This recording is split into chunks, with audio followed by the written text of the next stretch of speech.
certaines sortent des choses incroyables avec l'IA. Du premier coup. Toi, il te faut 10 essais et ça, c'est lorsque tu y arrives. C'est le même outil, c'est le même abonnement. Tu veux savoir la différence? Imagine que l'IA est un stagiaire. Toi, tout le matin, tu réexpliques tout à ton stagiaire. Eux, ils le forment une seule fois. Je m'appelle Baba Kourouma. Je suis titulaire d'un master en génie logiciel. Je suis expert en IA et automatisation. Je suis revenu en Afrique, contribuer à la révolution de l'intelligence artificielle. L'Afrique a raté l'industrialisation, mais la révolution de l'IA, cette révolution-là, elle peut et on doit la prendre. Cette chaîne est là pour ça. Chaque semaine, je te montre des contenus qui vont te permettre de maîtriser l'IA, des contenus qui vont te permettre de réellement te faire avancer dans le quotidien.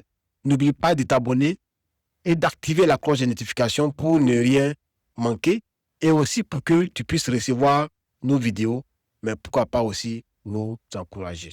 À la fin de cette vidéo, tu sauras exactement ce que c'est qu'un skill et tu sauras aussi ce qu'il y a à l'intérieur d'un skill et je vais te le faire sans un mot de jargon. Donc, tu seras capable d'en créer toi-même. Parce qu'on va construire ensemble devant toi un skill qui va pouvoir poster sur Facebook. Aussi, je vais te montrer 2 erreurs à éviter, ce qui fait que la plupart des gens, une fois qu'ils font un skill, ils abandonnent.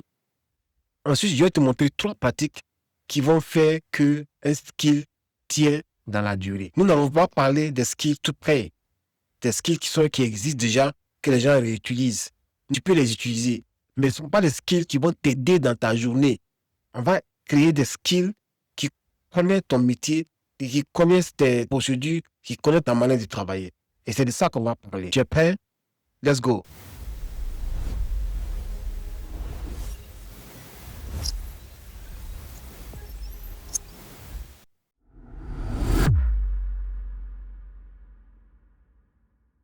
Alors donc, souvent, tu as l'impression que les autres utilisent des abonnements beaucoup plus puissants, ou bien ils ont des astuces, des secrets. Il n'y a pas de secret. Mais la différence, c'est que eux, ils utilisent l'IA comme un assistant. Ils lui donnent un contexte, ils lui donnent une méthode, ils leur donnent les règles. Ils le font une seule fois et l'IA va travailler pour eux. L'IA va refaire la même chose à tout moment. Mais toi, tu recommences à chaque fois. Voilà ce que tu fais souvent. Tu veux créer un post Facebook, tu donnes des instructions, il te donne quelque chose que tu n'aimes pas. Ensuite, tu vas modifier. Ensuite, tu vas lui donner demande de faire des modifications, etc., jusqu'à ce que tu arrives à avoir quelque chose de cohérent que tu aimes bien. Après, tu fermes. Le lendemain, rebelote, tu fais la même chose. Tu vois? Donc, comme tu es un stagiaire auquel tu apprends tous les matins la même chose. C'est ça le vrai problème. Et donc, tout simplement, tu ne vas pas avoir des réponses qui sont cohérentes. Donc, c'est ça la difficulté. Et c'est l'objectif de cette vidéo, c'est de montrer comment faire en sorte que ces réponses-là soient cohérentes et qui donnent simplement un mot et à la fin, tu as exactement ce que tu veux.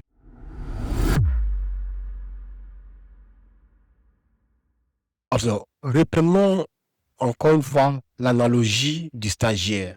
Vous êtes responsable marketing d'une entreprise et vous voulez vous décharger du fait de pouvoir poster des posts sur Facebook. Et donc, ce stagiaire-là que vous embauchez doit pouvoir poster tous les matins des articles sur Facebook. Le premier jour, il arrive, vous lui dites c'est quoi les prix, c'est quoi les différents produits, la description des produits, les qualités des produits, comment qualifier les produits, le ton, le style, les logos, etc. Vous lui dites. Et voilà, il fait le premier post, vous y tirez entre vous deux, et à la fin, autour de peut-être 14 heures, vous arrivez à trouver un bon post. Il poste. Seulement que le lendemain, il revient, vous êtes encore obligé de lui donner les mêmes choses. Vous voyez? Bon, pourquoi ne pas peut-être mettre tout ça dans une procédure, dans un document, de sorte à ce que, une fois qu'il a ça, sans vous, il peut poster et peut-être c'est vers la fin qu'il va faire valider. Donc, quand vous venez, que vous mettez tout le matin dans Claude, même dans ChatGPT, toutes ces instructions-là, c'est un peu ça que vous faites. Votre stagiaire là, qui est lié, vous lui donnez à tout moment les mêmes instructions. OK? Donc, maintenant, imaginez que la première fois, vous avez travaillé et chaque correction que vous faites, vous mettez dans un document. Vous dites, OK, ça, il a fait comme ça. Donc, prochainement, on va faire comme ça, etc., etc. Donc, vous voyez que le lendemain, là, quand il va venir, il va commencer avec déjà un cahier, cette expérience-là. Et s'il y a d'autres problèmes, il va vous faire signe.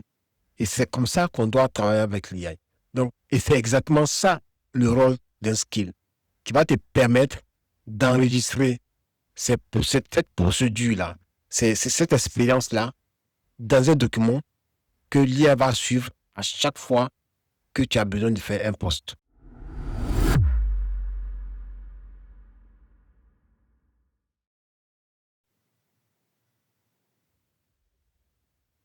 Alors, c'est quoi concrètement un skill? Pour commencer, je vais te donner la définition que Claude donne à un skill. Ils disent, un skill prend à Claude comment faire quelque chose une seule fois. Ensuite, Claude pique cette connaissance automatiquement chaque fois que c'est pertinent. Vous voyez? Donc, c'est un outil qui apprend à Claude comment faire quelque chose une seule fois. Et ensuite, Claude pique cette connaissance-là automatiquement chaque fois que c'est pertinent. Ça, c'est important. Ensuite, ils disent quoi? Est-ce qu'il est organisé comme un guide d'intégration que tu créerais pour un nouveau membre de ton équipe? C'est ce qu'ils disent. Donc, c'est un guide d'intégration. Alors, il y a quoi dans un skill? Lorsque le skill, tu le crées, qu'est-ce que tu obtiens? Deux choses. Tu as le document principal et puis tu as des fichiers. Donc, le document principal, c'est exactement comme la fiche de poste de ton nouveau stagiaire. Qu'est-ce qu'il doit faire? Quelle est la description? Les différentes étapes, les règles, les méthodologies, les outils qu'il doit utiliser, etc. C'est ça le document principal. Mais là, après, on a dit qu'il y a des fichiers de référence. Mais c'est la même chose. Lorsque vous voulez travailler avec, donner à un stagiaire de faire un poste, mais vous n'allez pas lui donner le document principal sans, par exemple, lui donner la fiche des produits, le prospectus, les prix, etc. Donc, tout ce qu'il a, tout ce dont il a besoin pour pouvoir faire son travail, en disant des procédures et des règles. C'est comme ça qu'un skill est constitué.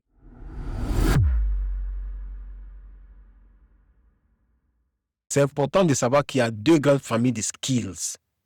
Il y a les skills qui sont tout prêts, qui sont déjà dans ChatGPT ou Claude lorsque vous commencez à travailler. Et puis, il y a les skills que vous créez, donc les skills sur mesure. Alors, dans les skills qui existent déjà, qui sont déjà tout prêts, il y a deux types de skills.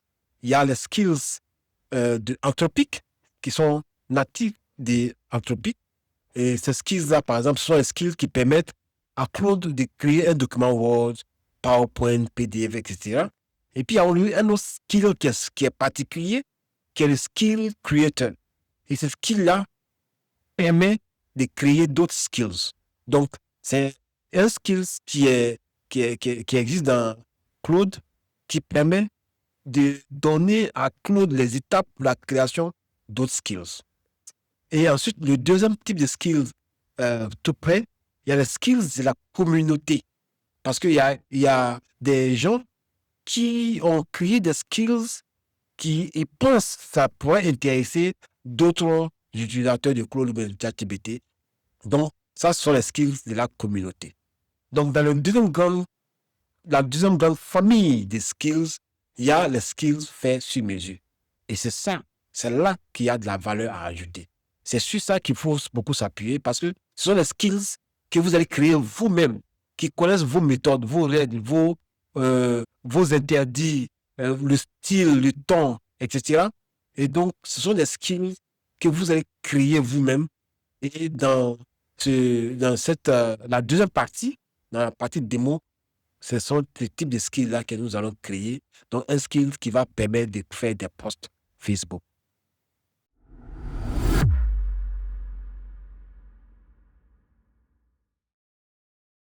Alors, donc, maintenant que tu es convaincu par la création d'un skills et tu connais la définition d'un skills, par où tu commences? Déjà, il y a une chose qu'il faut que tu comprennes. Un skills, c'est une tâche que tu répètes. Il ne faut pas créer un skill pour une tâche que tu fais une fois par mois, ou bien une fois par an, ou bien une fois de passage. Ça n'a aucun sens, ce ne sera pas productif. Mais ça, on va en revenir après. Maintenant, parmi les tâches que tu répètes et que tu peux transformer en skills, il y a 3 grandes familles de styles, de tâches qui sont aptes à être dématérialisées au travers d'un skill. Alors donc, il y a des signaux dans ton comportement au quotidien qui peuvent déterminer déjà est-ce que ça peut être un skill. Donc, il y en a 3. Numéro 1, c'est la réécriture. Est-ce que c'est quelque chose que tu refais à tout moment, quelque chose qui existe, que tu transformes? Ça peut être un vocal, ça peut être un message qui est arrivé, que tu prends et puis que tu en fais un devis ou un autre document à la sortie. Donc, à un départ, on a quelque chose qui existe, un vocal, un message qu'on a reçu, un email, et cet email-là se transforme en devis ou bien en autre chose, et que le document est le même, alors tu peux en faire un skill. Deuxième chose, ça peut être aussi des notes de réunion, ça peut être une idée que tu as en tête que tu veux transformer en post. En tout cas, toute chose qui existe ou qui est sous un format et que tu vas prendre toutefois, transformer cela en un format bien précis, alors ça peut être apte pour être utilisé comme un skill. Alors, deuxième chose, ça peut être la correction. Ça peut être que c'est un document qu'on t'envoie ou bien un fichier Excel ou bien des chiffres qu'on t'envoie et que tu analyses ou bien que tu corriges d'une manière et tu arrives à avoir un résultat cohérent. Donc, il y a une grille de lecture que tu fais, que tu peux mettre sur papier avec des étapes bien précises. Et donc, ces corrections-là, lorsque tu reçois ces documents-là, tu peux vraiment créer une procédure pour pouvoir faire ça et arriver à une correction qui est plus ou moins cohérente à tout moment. Alors, tu peux faire de cette tâche-là que tu fais tous les jours, ou bien chaque 2 fois par semaine, tu peux en faire un skill. Donc, l'autre chose, c'est l'analyse. La possibilité d'analyser un document, ça peut être un cahier de charges, ça peut être une grille de lecture que tu as, quelque chose, des ventes de la semaine que tu as et que tu analyses d'une manière assez cohérente. Donc, dans ton analyse, tu as une grille de lecture qui ne change pas pour ce type de documents-là. Donc, ça peut aussi être utilisé dans un skills. Parce que même au départ, tu as quelque chose qui est un cahier de charge ou bien qui est, par exemple, des ventes de la semaine ou bien le résumé de tout ce qu'il y a comme activité du mois. Et donc, ces activités du mois, ces ventes ou bien ces cahiers de charges-là, tu fais un traitement logique là-dessus, une analyse logique là-dessus pour avoir à la fin un document qui est une grille de lecture, qui est le résultat, par exemple, d'une grille de lecture. Et alors, ça peut être utilisé comme un skills. Donc, de façon basique, un cahier de charge, tu peux créer un skills pour analyser un cahier de charge et sortir un résultat.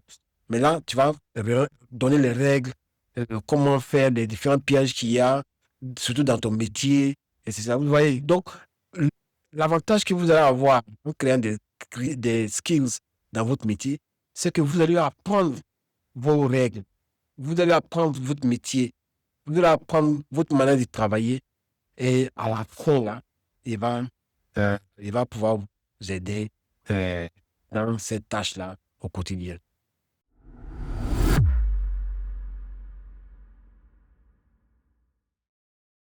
Alors, donc, on a assez parlé. On va passer de l'autre côté. On va faire une démo des skills qu'on va créer de bout en bout et qu'on va utiliser. Let's go. Alors, donc, avant de passer à la démo de la création de la compétence, je vais vous montrer un peu où se trouvent les compétences et comment est-ce qu'on les crée. Donc, ici, on va venir dans Paramètres et je vais venir juste en bas là où j'ai Compétences. Donc, je vais cliquer sur Compétences. Et dans Compétences, alors, Skills, ça veut dire compétences. Alors, Skills, ce sont les compétences. Donc, ici, j'ai les compétences que j'ai créées. Vous voyez ici, vous. Ce sont les compétences que moi-même j'ai créées. Et ici, voici les 2 compétences qui sont installées par défaut par Anthropic. Donc, il y a Skill Creator dont je vous ai parlé. Donc, c'est cette compétence-là qui va nous permettre de créer des autres compétences. Et ici, ce sont les compétences que moi-même j'ai créées pour soit ici, par exemple, ça, c'est une compétence que j'ai créée qui va permettre d'automatiser la création de mes vidéos YouTube, par exemple. Et ça aussi, c'est la même chose. Ici, c'est lorsque j'ai fait une vidéo, la conclusion de la vidéo, là, le site et le call to actions, cette compétence va me permettre de faire des recherches sur les idées des vidéos, etc. Ensuite, lorsque je fais parcourir ici, vous voyez ici, j'ai des compétences qui existent, mais qui ne sont pas encore installées chez moi. Par exemple, ça, c'est une compétence qui me permet, qui est d'anthropique, hein, et qui me permet d'apprendre n'importe quelle chose. Donc, lorsque je vais installer cette compétence en cliquant sur plus, lorsque je fais learn et que je mets le document, il va me permettre d'avoir des outils didactiques pour pouvoir apprendre sur ces documents-là. Donc, lorsque je viens ici, par exemple, j'ai la possibilité de créer des compétences avec Claude. Et c'est ce qu'on va faire. Et c'est la façon la plus intéressante de le faire en utilisant Claude lui-même. Ou bien je peux rédiger moi-même les instructions de la compétence. Ou bien je peux téléverser une compétence. Quelqu'un qui a fait un skills qui est intéressant, il peut enregistrer le skills, c'est en fichier zip, et il m'envoie. Et moi, je vais ici, je téléverse la compétence. Nous, on va plutôt utiliser, créer avec Claude. Donc, je vais venir ici et je vais coller un prompt.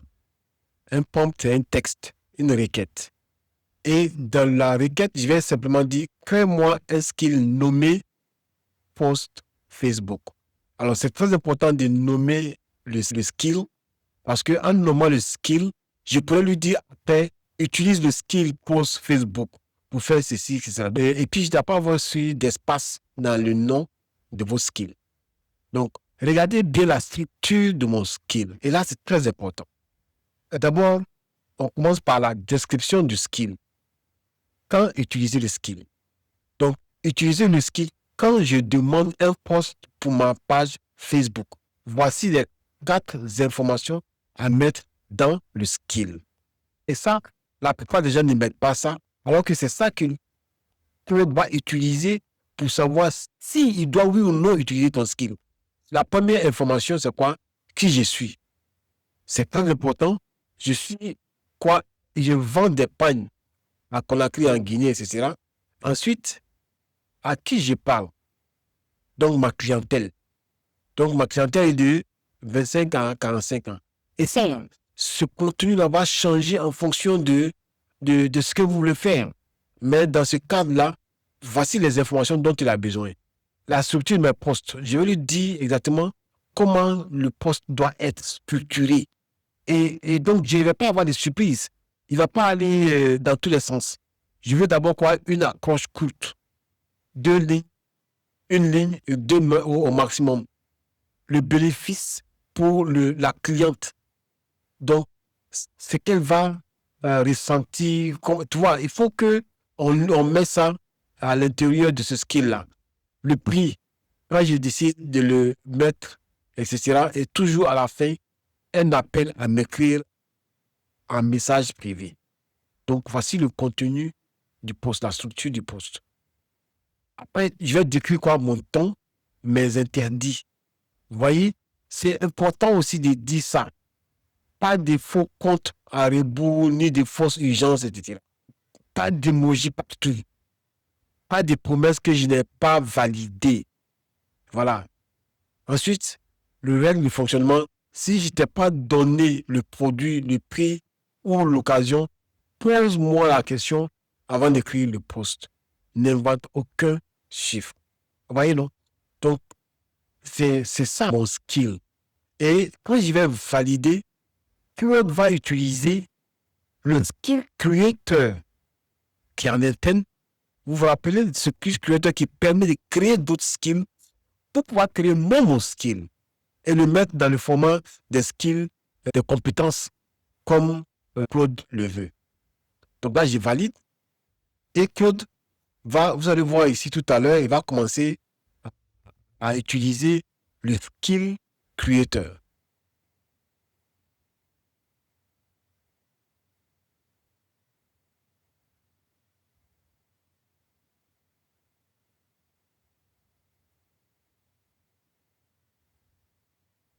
Donc, vous voyez ici, skill.md. Donc, si vous regardez ici, là, on voit la progression. Hein. Donc là, déjà, dans le dossier de travail, il a utilisé quoi? Quelle compétence? Skill Creator. Et il a créé un document qu'on appelle Skill MD. MD, c'est Markdown File.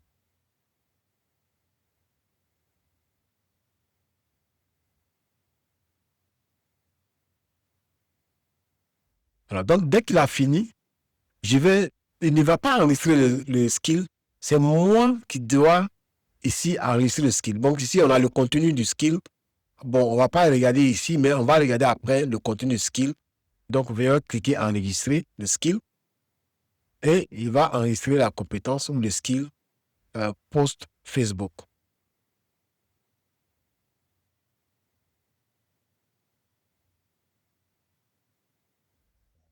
Donc, il a terminé. Et donc, voici le contenu du skill, qui est un fichier. Donc, le nom, c'est quoi? Post Facebook, la description. Voilà. Écrit pour la page Facebook, etc., etc. Donc, voici, il me donne le contexte. Il me donne à qui tu parles, ce qui l'a fait hésiter. Elle a peur de payer avant de voir.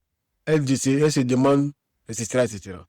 Donc, voici, avant d'écrire 3 informations, hein, la structure, vous voyez, le prix, l'approche, le bénéfice, le prix, l'appel, le temps, vous voyez, c'est que tu livres, etc., etc., etc. Donc, le skill, il est créé. Alors, si je veux voir le skill là, je peux venir ici dans paramètres, je vais aller dans compétences et vous voyez ici que j'ai mon post Facebook skill qui est là.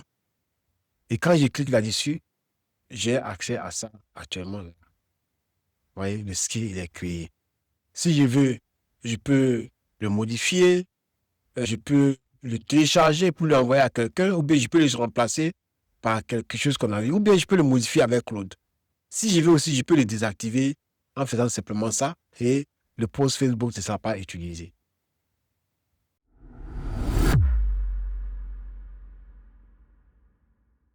Le skill qu'on a créé, c'est un skill qu'on a créé à la volée pour voir un peu comment est-ce que ça marche. Sinon, normalement, le skill, une fois ce qu'on a fait tout à l'heure, il va créer dans un dossier du nom de mon skill, par exemple, d'avoir post Facebook, et il va ajouter ce fichier-là. Ce fichier-là, il a été créé, qui est le skill MD, qui est le document principal dont on a parlé à l'introduction. Mais après ça, dans notre cas, par exemple, on peut avoir des documents de référence. Par exemple, la liste des produits, la liste des prix, les descriptions des produits, et tout ça, on doit les mettre ici, dans référence. On peut aussi avoir ce qu'on appelle assets. Les assets, c'est tout ce qui a comme image, vidéo, et tout ça qu'on peut mettre dans assets. Et puis, si on veut aller plus loin, il y a des codes qu'on peut exécuter, on va mettre dans script. Alors, Comment est-ce qu'on parle de ces références-là dans le skill? Donc, dans le skill MD, on va, par exemple, dire la liste des produits se trouve dans référence / liste des produits. Ou bien la charte éditoriale se trouve dans référence charte éditoriale, etc. Et ça, c'est quelque chose qui est très intéressant. Si vous avez des posts qui sont des posts que vous avez aimés, que vous avez produits vous-même, le plus vous donnez les posts que vous aimez, le plus il va se coller plus ou moins à la réalité. Donc ici, vous pouvez mettre quelque part là-bas des exemples de posts.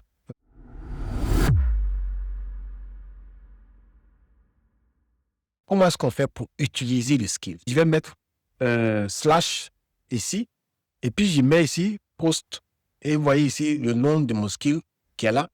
Et là, après, je vais mettre ma question ou ma requête. Donc, je vais lui dire simplement, fais-moi le post d'aujourd'hui en mettant en avant les nouveaux produits arrivés cette semaine. Donc, vous voyez, et donc, je vais valider. Donc là, il sait spécifiquement d'utiliser le skill que nous avons créé, le skill post Facebook, pour pouvoir exécuter cette requête. Vous voyez, dans le skill, on lui avait dit que s'il n'a pas assez d'informations, qu'il me demande ces informations-là pour que je puisse lui donner. Donc, il dit, quel tissu exactement ces nouveaux modèles, wax, basaire, couleur, etc. Pour quelle occasion veux-tu les positionner, etc., etc. Donc, je vais simplement mettre wax. Voilà. Je vais dire mariage. Voilà, mariage. Et je vais mettre 250 000 francs guinéens. Bon, c'est pas beaucoup d'argent. Voilà. Puis je vais valider. Et donc, vous voyez que il est en train de me demander le contexte du post Facebook pour pouvoir réellement faire ce post-là.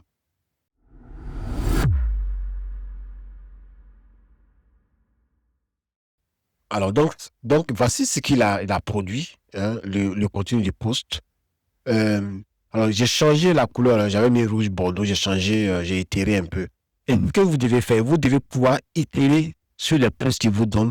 Parce que quand il vous donne un texte, peut-être le texte n'est pas intéressant, vous devez peut-être changer, etc. Donc, j'ai changé tout à l'heure, au lieu de rouge bordeaux, j'ai mis vert. Donc, voilà le post qu'il a produit. Il commence déjà par donner le contexte. Vous voyez, marié, donc, parce qu'ici, il n'y a pas de mariage. Donc là, ça se lève. Donc, il dit quelque chose qui met le client dans son contexte, qui met le client ou la cliente à l'aise. Donc, et puis après, donc, une situation ici, et ensuite, il revient maintenant à la couleur. Vous voyez, j'ai mis vert. Donc, le basin vert est arrivé cette semaine. Donc, un vert profond, franc, etc., qui n'est pas ni sombre, et voilà. Et la matière est lourde, sous la main, etc. Donc, et puis ici, vous voyez ici, il sait que le basin vert, là, c'est un peu peut-être bizarre. Donc, ils disent, bon, avions-le, peu les femmes l'osent. Mais c'est exactement pour ça qu'on te demandera où tu l'as pris. Vous voyez, non?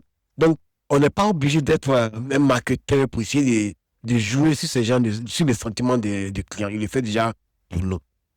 Donc, ici, après, le prix, etc. Et vous voyez qu'à la fin, j'ai dit qu'il faut toujours faire un CTA. Un CTA, c'est un call to actions.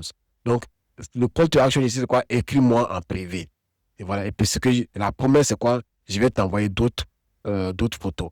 Donc, c'est vraiment, il va utiliser le contexte que je lui ai donné, mais il va utiliser le skill par derrière pour pouvoir créer, franchement, un post qui est intéressant. Et ça, vous allez prendre ça, vous allez scroller dans Facebook, etc.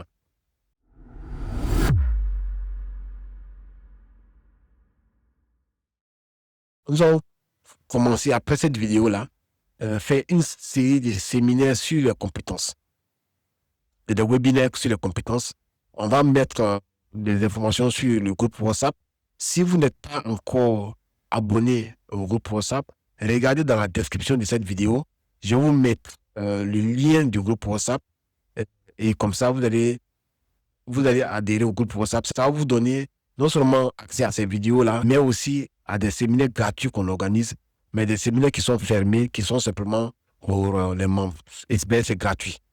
Donc, regardez en description de cette vidéo et puis rejoignez notre groupe WhatsApp.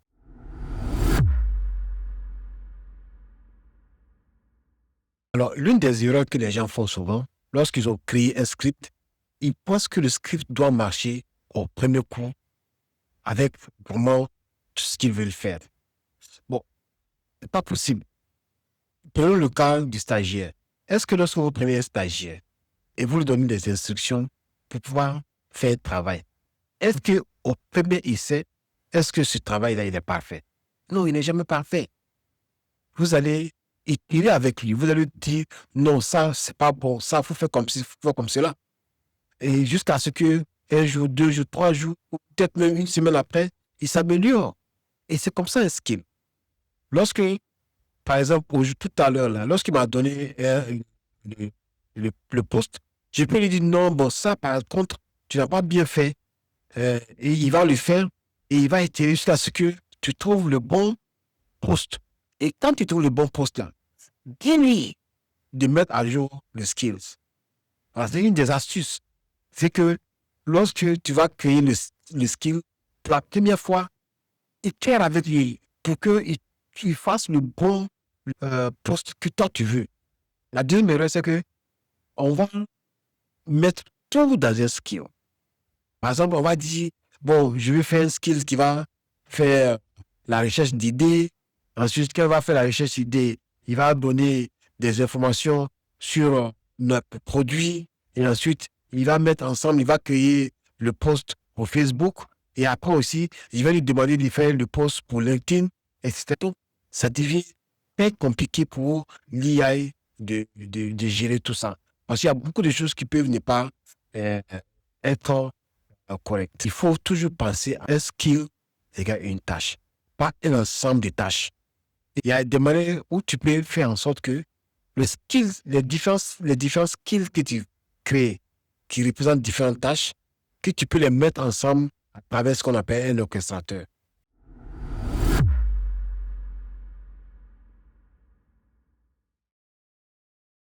Alors, maintenant, nous allons parler des 4 bonnes pratiques que vous devez observer lorsque vous travaillez avec les skills. La première des choses, c'est qu'il faut écrire très court. Il ne faut pas écrire des textes très longs. Et il y a une chose que je fais très souvent, que vous me voyez très souvent faire sur cette chaîne-là, c'est de donner des prompts à ChatGPT ou Claude pour me fournir un prompt. Dans ce cas-là, je vous dis non, ne le faites pas. Parce que l'IA a tendance à être verbose, à écrire beaucoup de choses, des choses qui ne sont pas forcément très utiles. Donc, si vous devez écrire un skill, de grâce, prenez le temps vous-même de vous asseoir et d'écrire vos instructions. Et les instructions, elles doivent être très précises et très courtes, pas trop longues, parce que ça va mettre à confusion et vous allez peut-être avoir des résultats qui ne sont pas satisfaisants. Donc, il faut être précis, il faut être court, ne donner que des instructions, pas de commentaires, pas de bavardage inutile dans vos skills. Deuxième chose, deuxième bonne pratique, la description, elle doit être très précise. Et elle doit être la première ligne juste en haut. Pourquoi? Parce que c'est cette description-là qui permet à Claude de savoir si oui ou non il doit utiliser le skill que vous venez de créer. Si vous ne mettez pas de description, Claude ne va pas pouvoir savoir.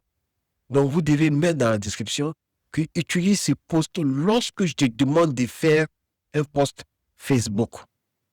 Ou bien, si je te demande de faire un post LinkedIn. La description, elle doit être vraiment, vraiment précise. Parce que c'est elle-là qui va permettre à Claude de découvrir encore une fois ton skill. Alors, donc, la troisième et dernière bonne pratique, c'est que il faut faire corriger au skill, à l'IA, le skill lui-même. Il faut qu'il s'auto-corrige. Et il faudrait peut-être lui demander aussi, chaque fois qu'il a créé un skill et que tu as fait des modifications, il faut forcément lui demander de mettre à jour les modifications, de mettre à jour le skill en fonction de tes modifications. Et aussi, tu peux pourquoi pas lui demander qu'est-ce que je peux faire pour améliorer ce skill-là?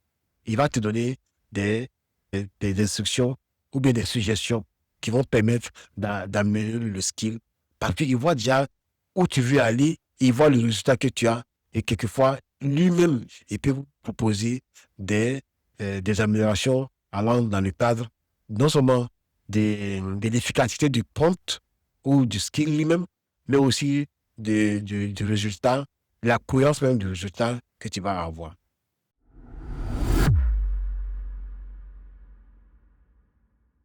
Et alors, je vais être honnête avec toi sur 4 points sur lesquels il faut faire très attention.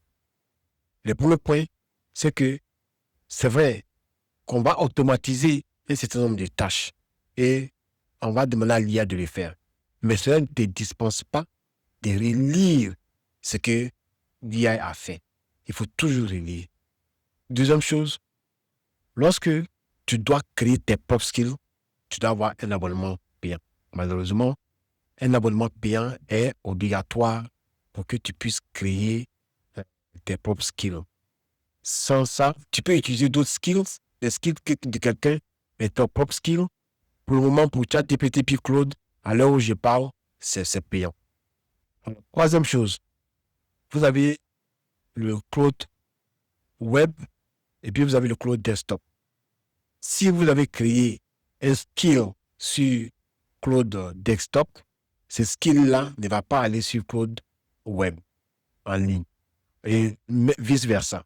Donc, il faut télécharger ce skill-là et puis l'envoyer soit sur Claude desktop ou bien sur Claude web pour que tu puisses l'utiliser. Mais ce n'est pas très compliqué, on peut exporter puis importer, etc. La troisième et dernière chose à laquelle tu dois faire attention, c'est la sécurité.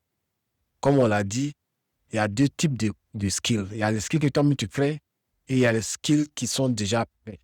Et dans les skills qui sont faits, il y a les skills qui sont faits par des gens de la communauté.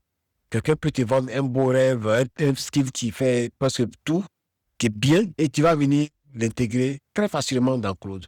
Mais tu ne sais pas, est-ce que ce skill-là, qu'est-ce qu'il fait réellement à l'intérieur? Donc, il fait très, très bien attention lorsque tu utilises des skills qui ne sont pas de toi ou bien de Claude.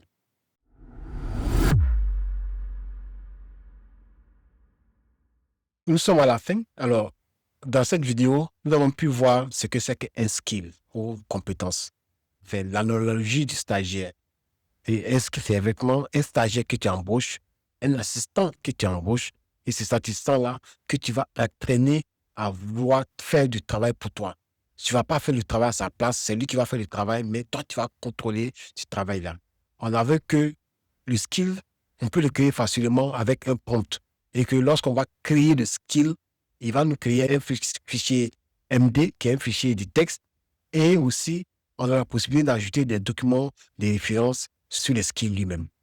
Par exemple, la cartographie, le schéma, les prix, la description, tout ça peut être accompagné dans un classeur, ce skill-là. On a aussi vu qu'il y a deux types de skills. Les skills qui sont sur mesure, que nous-mêmes créons, et puis il y a aussi les skills qui sont déjà intégrés dans Claude et qu'on peut simplement télécharger, et aussi des skills qui sont faits par la communauté. Nous avons aussi vu que vers la fin, qu'il fallait faire très attention par les skills qui sont créés par la communauté par rapport à des problèmes de sécurité. Nous avons aussi créé ensemble des skills. Mais bien avant de créer des skills, on a vu quels sont les signaux qui font que on peut créer un skill. Parce qu'on ne sait pas pour n'importe quelle tâche créer des skills. Les skills, c'est des tâches que vous faites de façon répétitive chaque une ou deux ou trois fois semaine. Mais si vous faites une tâche une fois par mois ou bien une seule fois par an, etc., non, ce ne perd pas le temps à faire un skill.